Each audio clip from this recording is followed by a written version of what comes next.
We have another SASSA conspiracy, this time uncovered by students. Apparently, this happened quite a few months ago, but only now SABC is talking about it. And this is so concerning because there are people in this country who genuinely and really need the SASSA grants. And when people are doing this, yeah, I'm sure a lot of us would, because of the state of the economy, would love to find some way to drain, some little hole in our system where we can drain away a little bit of money and direct it in our path. But what that does is that it disadvantages people who actually really need it. There are people who then want to apply for the SASSA grant and find out actually they already have a SASSA grant, and then it delays them actually getting to the point where they benefit from this money.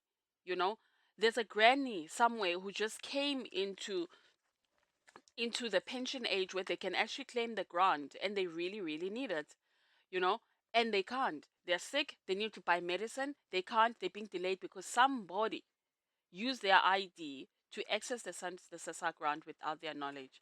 So in this case, it's actually students that uncovered this, which is quite interesting, data science students, which is actually quite amazing. And I'm glad that they were able to do this. Basically, it seems like they hacked into SASSA, but for the good of the country, because what they then uncovered was they themselves, their names were being used to apply for the SASSA grant. I do have a question though. If you are not financially qualifying for a SASSA grant, how are you, you know? I had that question around that. But yet again, we've got hackers and scammers and God knows what else going on in our system where people are using other people's IDs, identity theft, again, using other people's IDs to access money from the government. So let's hear exactly how this thing went down with the students that I am very proud of, by the way. The man from SASSA does not look very impressed here because he feels like he should have been consulted before this went to public. Oh no, sir. You don't get to loosen the reins and the security on such a major financial institution, government financial institution, and then get to dictate how you are held accountable for your lack of security. Surely there's someone who checks and checks if there are any loopholes in the system, especially one that manages the monies and the taxes of the country to make sure that the disadvantaged and the needy actually access this kind of care. Right? All right. Let's hear how this went down. But kudos to the students. Two first-year computer science students at Stellenbosch University, Joel Cedras and Veer Gosai, claim to have uncovered massive fraud in the Social Relief of Distress grant that's administered by the South African Social Security Agency, SASSA. Now, fraudsters are alleged to use unsuspecting citizens' identity numbers in order to apply for the SRD grant, and they then receive the funds in bank accounts that they've set up using the same ID numbers. Now, this fraud is said to involve tens of thousands of fraudulent social relief of distress grant applications.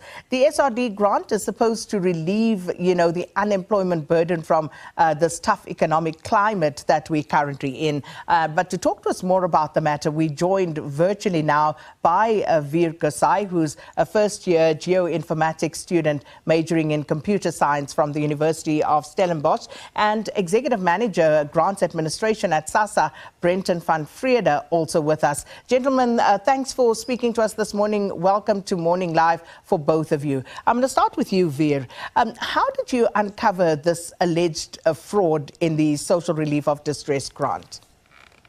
Good morning. Good morning.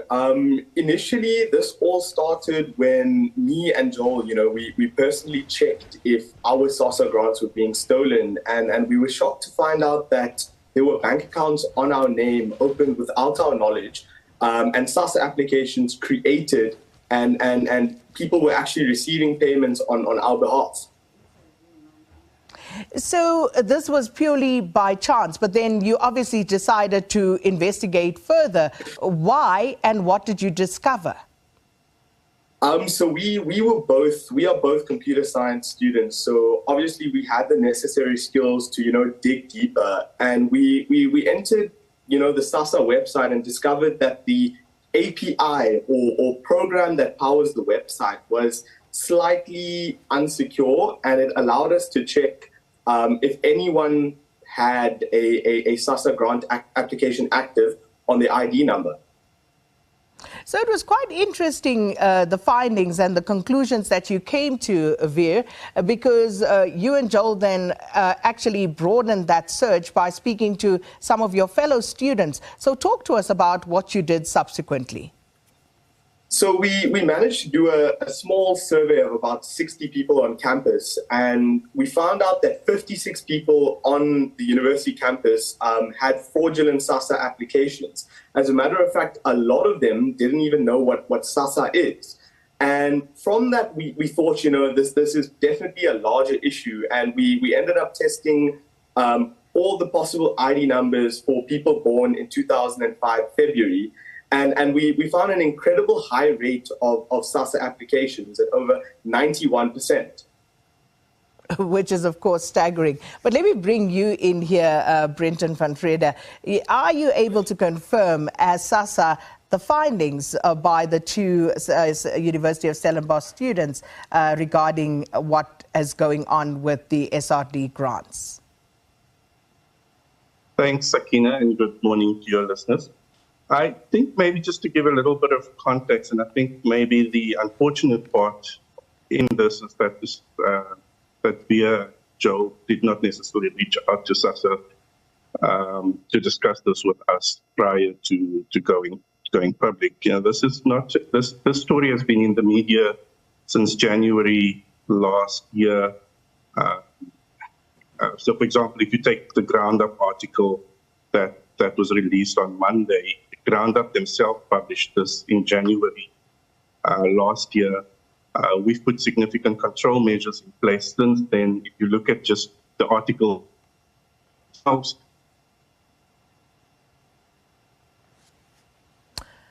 Right, apologies there. Seem to have a bit of a technical glitch on that line, and we are in conversation, of course, with Mr. Brenton van Vrede, who is the Grants Administration Manager, Executive Manager at SASSA, and we also have Veer Kusai with us, first-year student at the University of Stellenbosch, talking about how he and a partner of his actually found that their ID numbers were fraudulently used to claim SRD grants. So these SRD grants were being paid, but not to them. And they subsequently went on to do a bit of a broader investigation and found some interesting outcomes.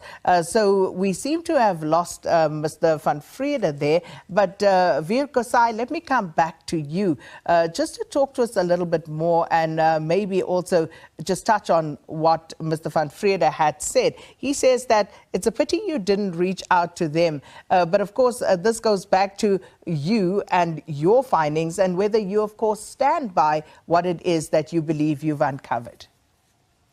Yes, and I mean, we did not reach out to SASSA specifically in a media capacity, representing Ground Up. But the biggest concern we had is we did reach out to SASSA.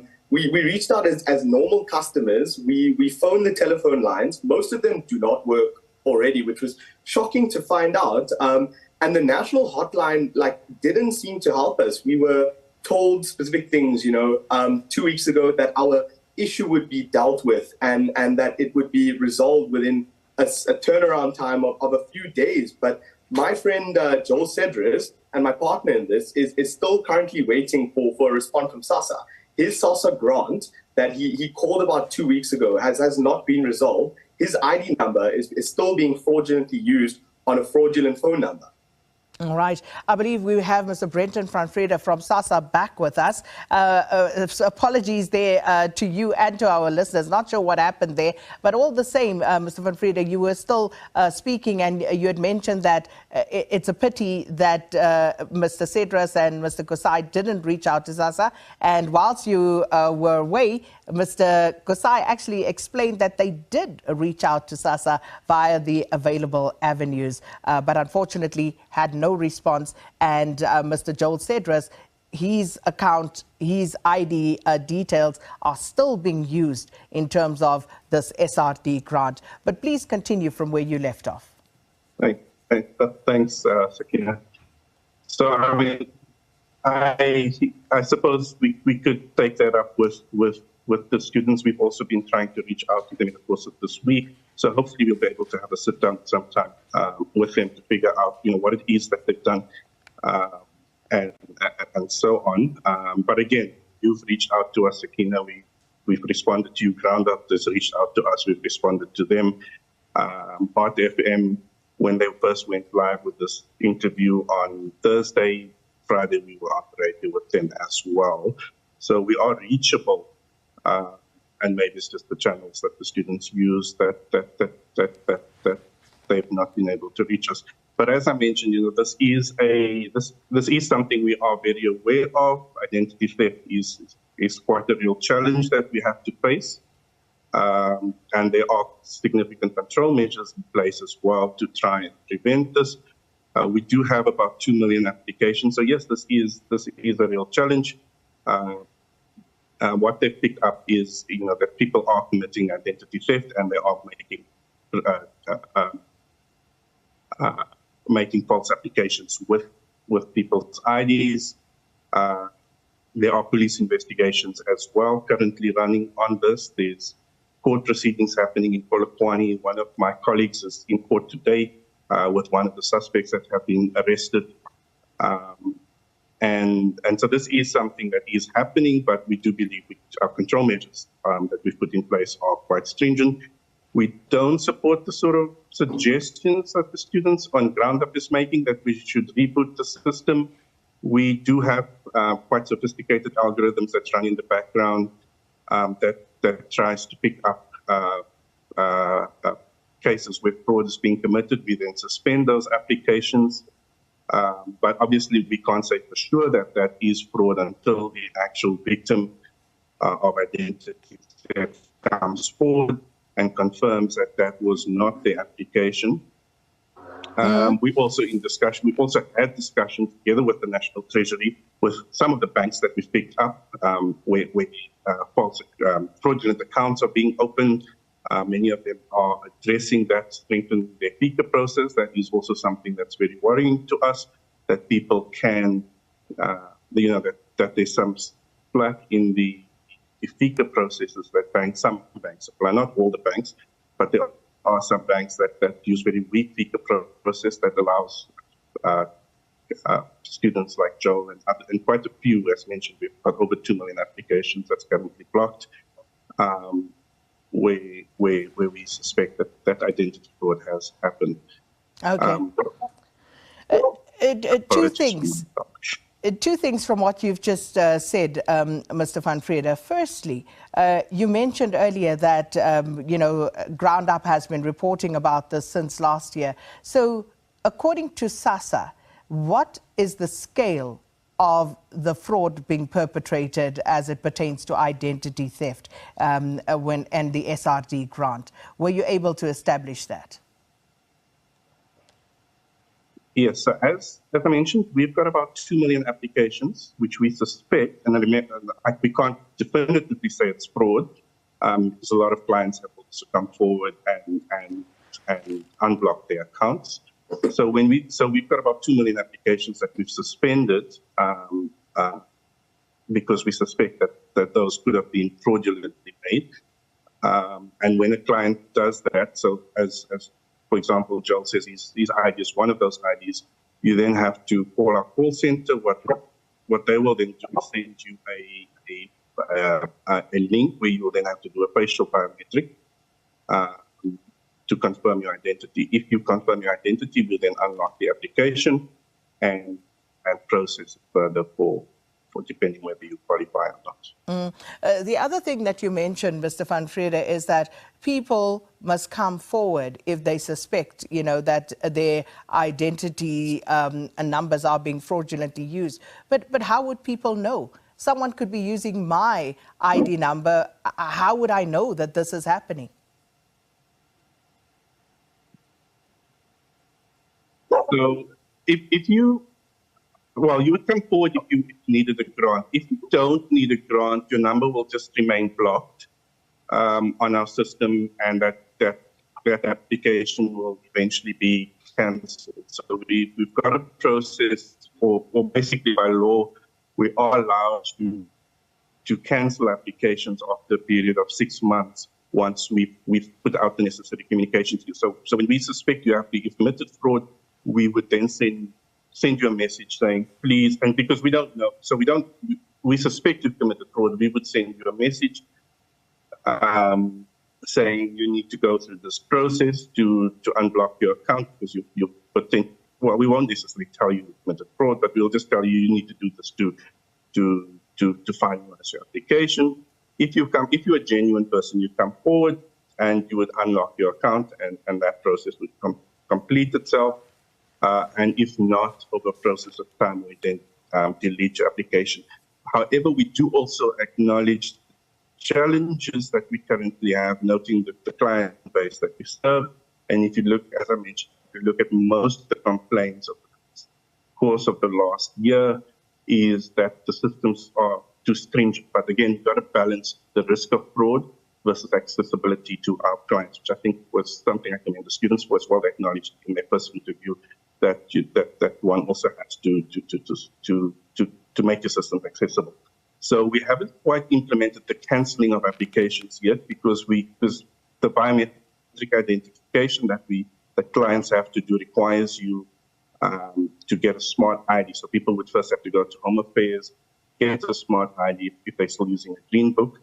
And that process may take a little bit longer than for many clients to be able to unlock their accounts. So we've been a little bit accommodating in that aspect to not necessarily then cancel an application, to still allow people who may be genuine applicants to come forward and unlock their accounts. Yeah, thanks. So that notwithstanding, Veer Gosai, speaking to the system that SASSA uses, you guys have been able to get into that system and quite easily by that, it seems. So talk to us about what you found in that regard and the weaknesses that you believe SASSA ought to be aware of. First thing I want to say is we did not get into the system. Rather, we discovered SASSA used a very badly designed way to test for ID numbers that was publicly available.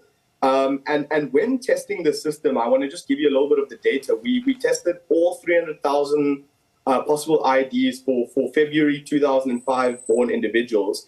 And what we ended up finding was about 74,000 positive active applications available. And when we checked the latest Stats SA report, the 2020 report, there were only about 84,000 people born in that month. And this correlates to about a 91% application rate among the people born in February 2005. When we take a look at unemployment statistics for the youth, it's at about 60%. And it's important to take note that disparity of about 30% is highly concerning. I just want to talk a little bit about the systems that are in place at SASSA. And when we look at it, thank you, Brenton, for bringing up the fact that we can call in and that we can, resolve issues like this. But I fail to believe that the systems in place are actually working, because in Joel Cedra's case, we phoned, we did what a normal citizen is expected to do. And we don't believe SASSA is able to we don't believe SASSA is able to handle the influx of users. And it's very problematic then to say we should not cancel the system when Joel's current SASSA grant and my active SASSA grant are still not registered on my own phone number. You cannot have a system in place which only verifies name, surname, and ID number in order to open up an application. Mr. Brenton van Vrede, your response to that? Because, and I think importantly, what Veer Gosai says there, they went through the process that any ordinary South African would need to walk through in trying to reach SASSA, not SABC News calling, or ground up calling, but just an ordinary South African and what they are told to do in order to get in touch with you. Thanks. So yes, Joel is correct. As I mentioned, we've got over 2 million applications blocked at the moment. And you can imagine that is a large amount for our call center to deal with in terms of clients coming forward. Hence, I mentioned previously that even though we are allowed to cancel applications after 6 months, we haven't necessarily implemented that yet because we do know that there's a challenge that people. First of all, as I mentioned, it's a challenge for people first to get their smart IDs through Home Affairs, which may take a bit of time, plus as well the resource constraints on our side for them to get through to us. So we do keep that system open as well. However, noting, Jolene, here that you're coming from a different place, not necessarily the customer space, but from a sort of ethical hacking point of view, and that's the different standard that you need to be held to. But that said, I kind of lost the questions again. Can you repeat it for me again? Well, we were basically talking about the systems that you use and, of course, in terms of getting back to clients when they do raise concerns. But we're also running out of time, so let's quickly wrap this. So just quickly on the systems, right? So, yes, we got to understand. So our front portal, which is just the website, right? That allows for easy access. The most information, and I think Via mentioned it, is that what they've done is being able to access whether or not an active application is available on that person's name. Noting, though, they did not get ID numbers, etc., from us. They got that by hacking a third-party source. So they would have gotten the ID numbers as well as the telephone numbers used for the applications from a third-party source. They would not have gotten that from us. And you need that two combinations to be able to check an application. And the most you'd find out from that is whether or not an active application is available. If you wanted more information, you would then have to also respond to an OTP. You would get an OTP, which would be sent to that cell phone number. So unless you actually had that cell phone number to get the more detailed information, you would need the actual cell phone number to get an OTP. So again, it's about balancing access, noting that we've got over 16 million clients that engages with our system on a monthly basis. There's no way we can put rate limiters on that. So, for example, they ran 700, I think it was 700 a day or something like that. Correct.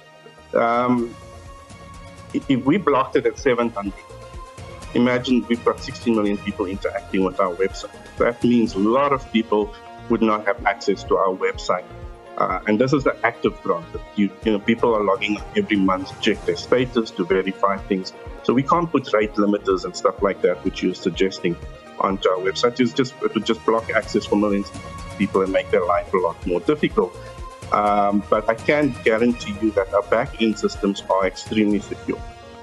So yes, maybe if you've harnessed people's ID numbers from another source and used it to check to check their details. In other words, you've already committed a crime by stealing someone's identity. You might gain limited information about whether or not that person has an active application. That's unfortunately is all we have time for. But Brenton van Vrede, Executive Manager at Grants Administration, SASSA, and Veer Kosai, first-year geoinformatics student majoring in computer science at Stellenbosch University. Thank you so much for your time and, of course, raising a very important issue that I'm sure many South Africans are affected by. Speaking to us there about what they have found, Veer and his partner, about SASSA's SRD grants.